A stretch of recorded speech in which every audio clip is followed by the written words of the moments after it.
Why should I care if the Double 11 sales were dismal? My livestream is buzzing. Look, we sell gaming chairs by the dozens. Mo Tai and Wu Liang Yi liquors are flying off the shelves. That's not poor sales. My sales are good, but didn't they all get returned? I saw a stat that men's spending on Double 11 surpassed spending on pet products. They buy Mo Tai and Wu Liang Yi by the case, but they returned everything, all of it. In a recent video, the live streaming Douyin host, known as, quote, Little Sheep Who Loves Finance, has become a hot topic on the internet following this year's Double 11, a significant Chinese shopping festival.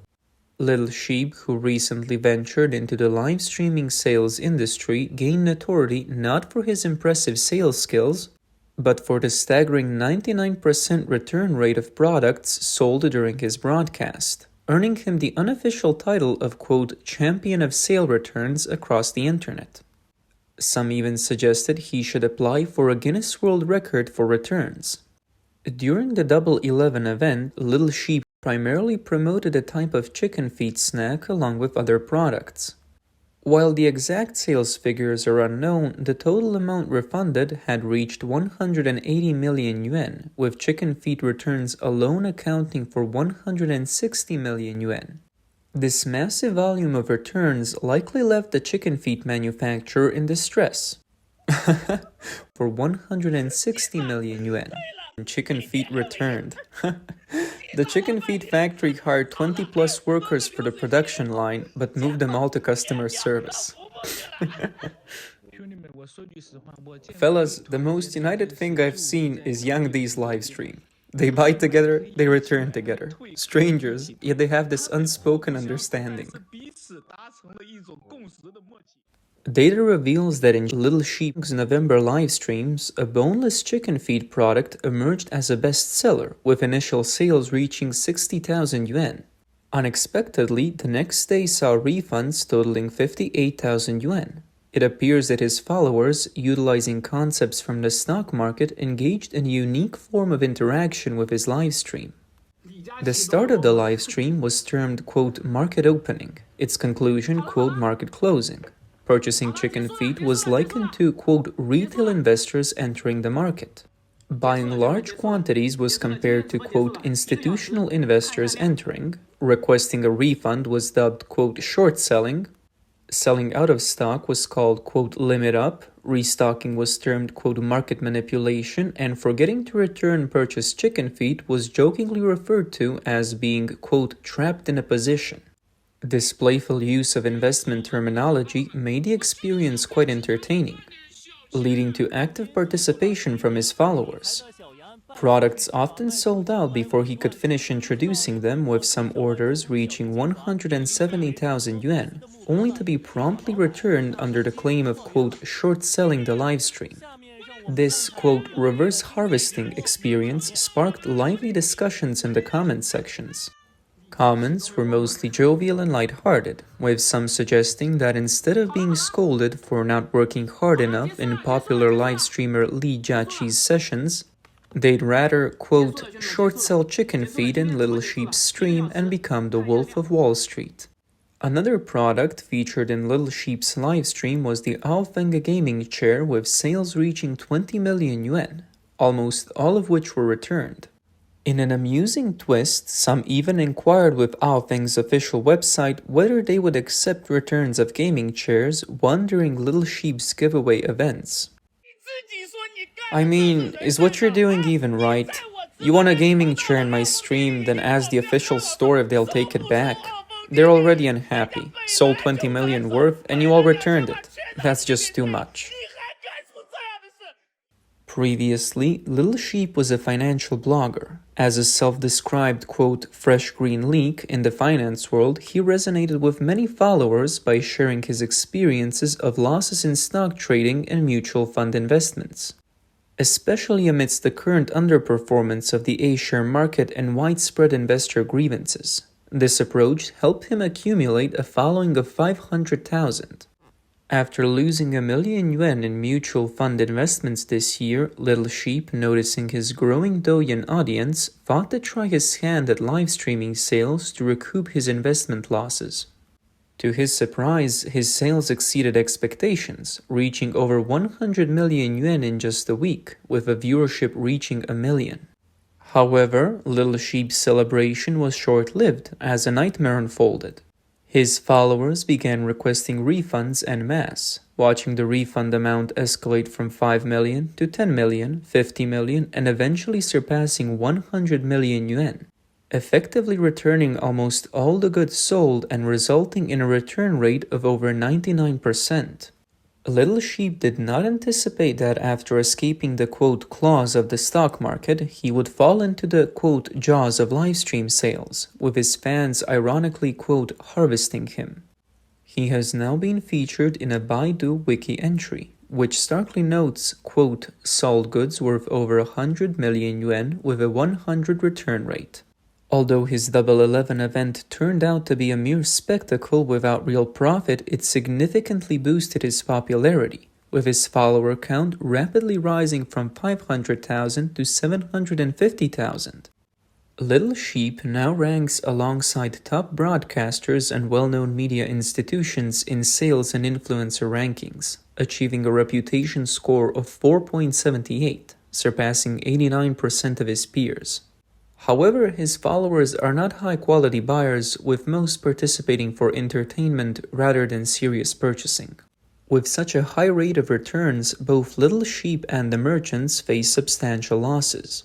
High return rates necessitate the payment of the breach of contract penalties and costs related to more than 10% of paid traffic. Little Sheep in his livestream lamented that some merchants had ceased cooperation due to excessive returns, leading to penalties without any profit for him. He said this is all so unfair. For the merchants, despite gaining significant exposure and brand recognition, these efforts did not translate into tangible sales. Additionally, they have to bear the costs associated with returns, including shipping, handling, and product loss, along with the increased workload due to the high volume of returns. This phenomenon of high return rates is not unique to Little Sheep's livestream. Following this year's Double 11, there has been a surge in returns across the internet.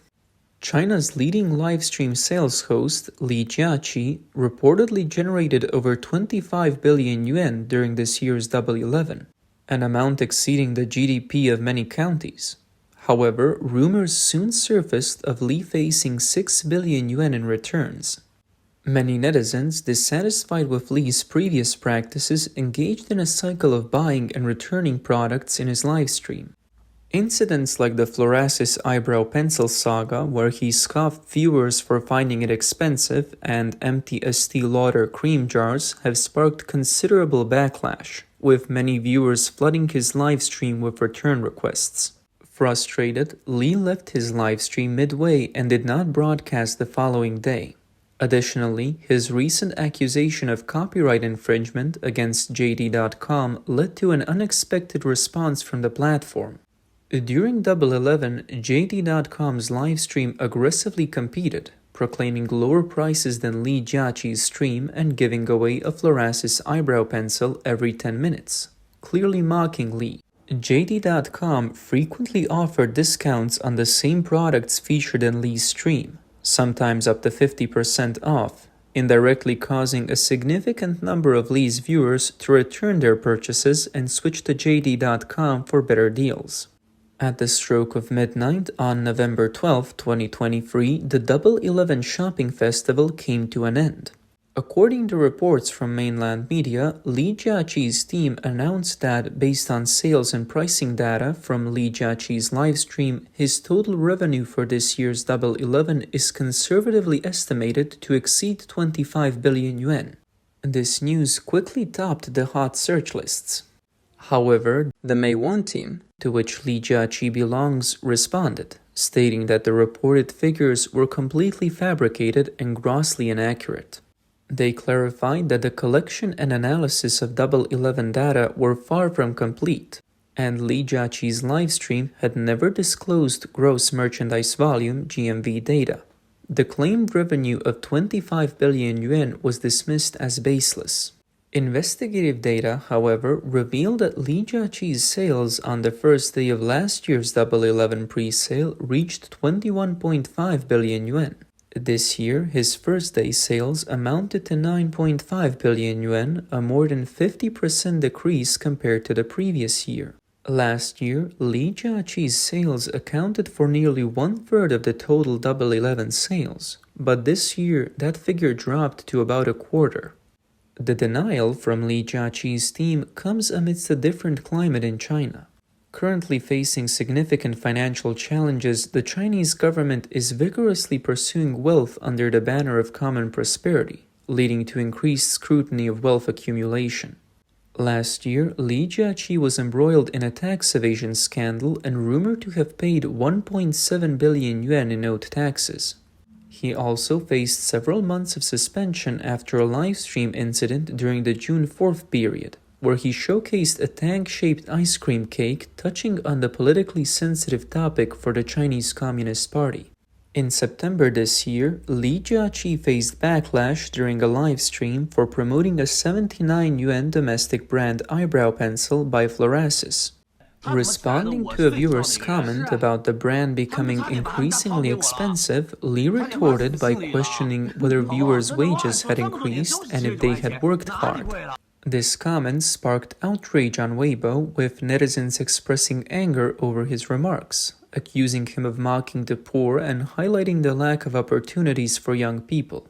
Critics also pointed out that despite rising costs, wages had not increased, sometimes even decreasing. Li Jiaqi lost 1 million followers overnight due to this controversy. Given the backlash, it's understandable why Li Jiaqi has become exceedingly cautious. Netizens commented that in today's China, no one dares to stand out too much, and that Li Jiaqi's team had to dispel the rumors, otherwise the tax authorities would soon be knocking on his door. Not just top broadcasters like Li Jiaqi, but many online shop owners on various platforms also experienced a surge in returns. One broadcaster mentioned that on the morning of November 12th, he made sales in 4 transactions within an hour. Just as his supplier had shipped the orders, 3 of them requested returns, leaving him with the cost of return shipping. He lamented the increasing difficulties of running an online store. This man claimed that this year's Double 11 saw a return rate of 40 to 50%. A friend told me he bought lots of clothes on Double 11, kept only 2 and returned the rest. I was mad. Aren't you adding to the chaos for businesses and couriers? He said, 7-day returns, no questions asked. Why not use it? I heard returns were 40 to 50% on Double 11. It's tough for businesses already, and this makes it worse. They pile months of sales into these days. Without Double 11, their yearly sales wouldn't change much. They stock up for these days, rent warehouses, it's costly. Misjudging the market means unsold inventory and big losses. It's said that 90% of participating merchants end up making losses during Double 11. To attract customers, businesses are forced into price wars, offering steep discounts or the lowest prices online, with profits being virtually negligible. One woman who had stocked up a large amount of goods for Double 11 not only failed to make a profit, but ended up with significant losses. Thought Double 11 would explode in orders. We stocked up millions in goods, gave away shoes every minute like others did with phones. But we only sold a few hundred pairs, huge losses. I don't understand why.